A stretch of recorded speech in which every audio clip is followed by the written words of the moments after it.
আসসালামু আলাইকুম। আশা করি সবাই ভালো আছেন। আপনাদের দোয়ায় আমিও ভালো আছি। আজ বাড়িয়ে পড়লাম মোংলার উদ্দেশ্যে। হাঁটতে হাঁটতে মোংলায় যাব, দেখি কয়দিন আমরা মোংলায় যাইতে পারি। মোংলার উদ্দেশ্যে রওনা হলাম বাগেরহাট জেলা থেকে মোংলায় যাব, কিন্তু আমাদের ভিডিওগুলো পর্যায়ক্রমে দেব। একদিনে তো যাওয়া সম্ভব না। আমি ধারণা করতেছি 2 দিন বা 2.5 দিনের ভিতরে ইনশাল্লাহ পৌঁছা যাব। রওনা করলাম, ইনশাল্লাহ সবাই দোয়া করবেন।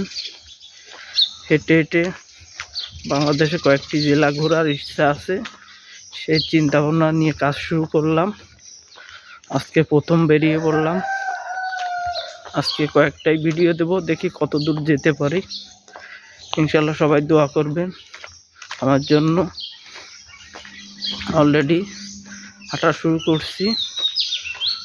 এই জায়গা থেকে মোংলা 65 কিলো দূর হবে। দেখি 65 কিলো রাস্তা যেতে কত ঘন্টা বা কত দিন সময় লাগে হাইটে, সেটা নিয়ে যাচাই করার জন্যই পেরিয়ে পড়েছি।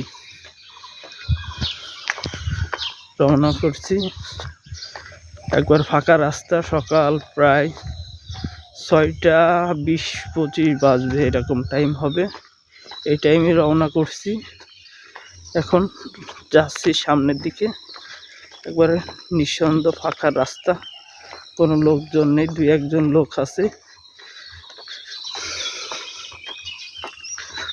প্রথম দেখব যে 1 কিলো রাস্তা যাইতে আমার কত সময় লাগে, তাহলে আমার ক্যালকুলেশন করতে সুবিধা হবে যে আমার 65 কিলো রাস্তা বা 60 কিলো রাস্তা যাইতে কত টাইম বা কত ঘন্টা সময় লাগবে, তাহলে আমার জন্য বুঝতে সুবিধা হবে। সেইভাবেই কাজ চালিয়ে যাচ্ছি। ফাঁকা রাস্তা, নিলিবিলি, যাইতে অনেক ঠান্ডা আছে, এখন যাইতেও কষ্ট কম হবে, কিন্তু যে সময় রৌদ্র বেরোবে ওই সময় যাইতে অনেক সময় লাগবে।